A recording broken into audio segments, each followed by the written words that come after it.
In a night heavy with tension and charged with the weight of expectation, the first leg of the semifinal unfolded inside the towering steel fortress of Guadalupe, where thousands held their breath as a referee's final count echoed across the stadium, and the first 4 to 5 minutes began under the shadow of the Cerro de la Silla. From the opening whistle, the atmosphere trembled with a nervous electricity, the kind that reminds fans that moments like these decide destinies, and one mistake can rewrite an entire season.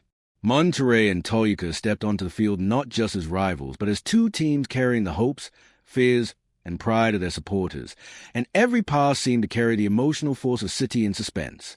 As the ball rolled early through the feet of Sergio Ramos, the surreal reality struck again, the kind of sight that Liga MX seldom imagined. The veteran defender, a global icon of authority and fire, now commanding a Mexican semifinal as if born for this stage, looking for conflict, for tension, for the moment he could twist into advantage. But the chaos began almost immediately. Toluca sliced through the left flank with a surge that silenced the stadium, a pass flashing across the face of goal, barely missing the far post. Monterrey responded with the weight of a team refusing to blink under pressure, pushing forward with Ortega, with Canals, with a kind of determination that feels like desperation disguised as courage. Every clearance, every rebound, every ricochet carried the sharpness of danger. Hugo Gonzalez rose into the night like a man determined to rewrite his own history, turning aside the Tecatito strike with a save that felt impossible, the kind of save that forces a stadium to exhale in disbelief and forces a commentator to whisper that perhaps tonight belongs to the goalkeepers. But just as fear began creeping into Monterrey's momentum, Tecatito cracked the match open with a cross so perfect it felt premeditated. A ball floated with surgical precision toward German Berterame. And Berterame, with all the cold clarity of a striker who understands what legacies are built on, delivered a header that tore through the stadium and into Toluca's heart. A goal that didn't just give Monterrey the lead. It ignited a storm. The fans roared as if the earth shifted beneath them. The scoreboard flickered to 1-0, but the emotional weight felt like a landslide. Yet even with the lead, there was no comfort, no calm, because Toluca came back swinging, and suddenly every loose ball felt fatal, every attack felt like the one that might break the night open again. Then came the onslaught. Toluca began carving through the lines with unnerving precision, finding Paulinho in dangerous spaces, demanding heroism from a man who would soon defy human limits. Mochis Cardenas, and on this night, he would transform into something beyond a goalkeeper. The first save was extraordinary. The second felt supernatural. By the third, commentators were calling him San Mochis, and the name clung to the air because there was no other explanation for what he was doing. He wasn't just blocking shots. He was denying fate, defying the very script Toluca tried to write. Paulinho struck with power, with placement, with hunger, but Mochis rose again and again, fingertips against destiny, boots against disaster, instinct against inevitability. A stadium known for steel suddenly felt like a cathedral where miracles were unfolding in real time. Then came the moment that ripped the breath out of every chest. Marcel Ruiz cutting inside, shaping the strike that seemed destined to crash into the net. It was a shot born from technique and courage, the kind that usually becomes a highlight of a career.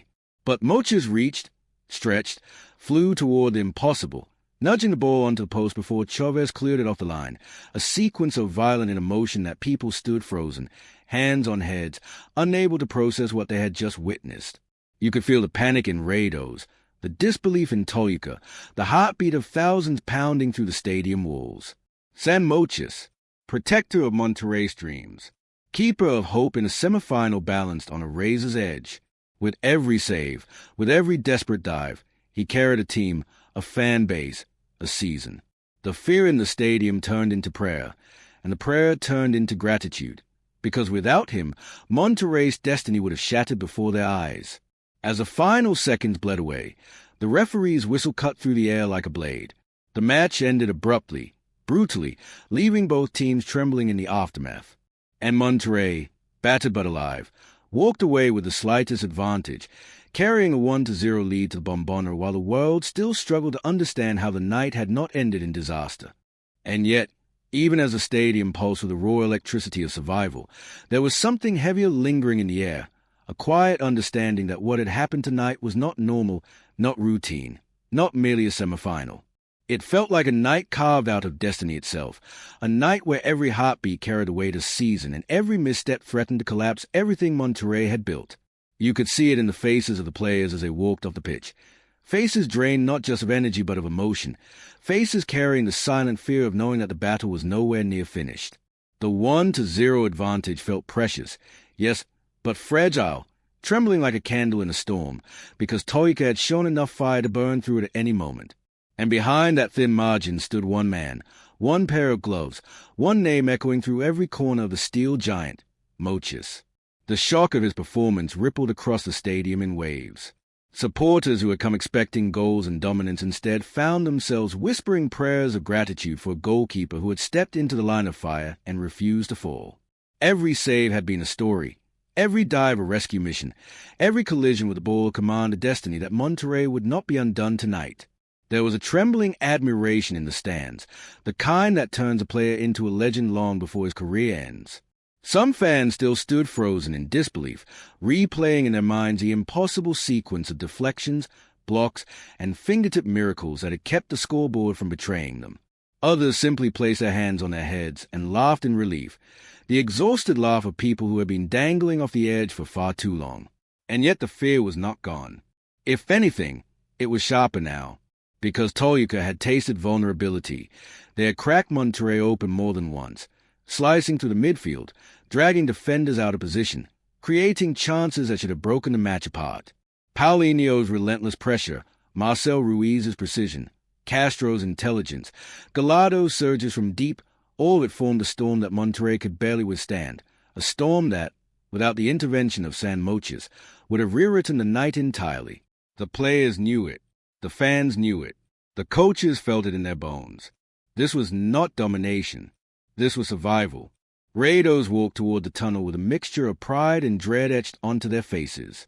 Bertram, the man who had delivered the goal that shook the ground, still carried the fierce fire of a striker who understands the weight of the moment. His header had given Monterrey the lead. But even he looked shaken, aware that their advantage could vanish in an instant if the cracks Toyota exposed were left unattended. Tecatito, who had danced down the flank, who had served the perfect cross and nearly scored earlier, walked with a clenched jaw, knowing that even brilliance wasn't enough tonight. Ramos, with all his experience and steel, wore the expression of a warrior who had seen something dangerous in the enemy, something that demanded respect and caution heading into the next leg. There was no celebration in the locker room, only heavy breaths, shaken nerves, and the quiet realization that they had been pushed to the edge. Coaches exchanged tense glances, trying to absorb the magnitude of what they had just survived. Analysts across the stadium whispered that if the second leg mirrored the chaos of tonight, anything could happen. And in the corridors, where echoes of the crowd still lingered, the fear of the bombonera, the fear of walking into Toyika's home with only a single goal, spread like a cold wind down every hallway. Outside, fans gathered in clusters, some still trembling from the final sequence where Marcel's shot had seemed destined for glory before crashing cruelly off the post and into the hands of Mochis. They spoke in hushed tones, replaying the moment with voices weighed down by disbelief. One fan muttered that the ball had already begun writing Toyika's celebration, only for Mochis to tear the page away. Another insisted it was divine intervention, that on nights like these, a team needs more than skill. It needs protection. And tonight, protection came wearing goalkeeper gloves. Toyika supporters, scattered in small pockets inside the stadium, clung to anger and hope in equal measure. They knew they had been the better side in the most dangerous stretches of the match, knew they had carved through Monterrey's armor again and again, only to see their efforts shattered by a goalkeeper refusing to bow. Their fury was not at their team, it was at fate itself. They knew they were not out of the semifinal, not by a long shot. The bombonera waits, they whispered, and Monterrey will feel a different kind of fire there. Inside the steel walls of the stadium, the tension refused to fade. It clung to the seats, to the hallways, to the floodlights still buzzing overhead. The truth settled heavily on everyone. This semifinal was no longer a football match. It was a psychological war, a test of courage, a battle of wills between a team fueled by attacking brilliance and another anchored by a goalkeeper who had turned the impossible into routine. Every analyst watching knew exactly what this meant. The second leg would be a battlefield where even the smallest mistake could erupt into catastrophe. And as players disappeared down the tunnel, as the noise dissolved into a heavy silence. As the city of Monterey exhaled in fear and relief, the night left one final echo hanging in the air, the haunting realization that this 1-0 victory, precious and thrilling as it was, might not be enough to survive what awaits in Toluca. The air felt colder. The shadows felt longer. And deep within the steel fortress, even as the lights dimmed, the lingering pulse of terror and hope refused to die because everyone understood that tonight's miracle only bought time.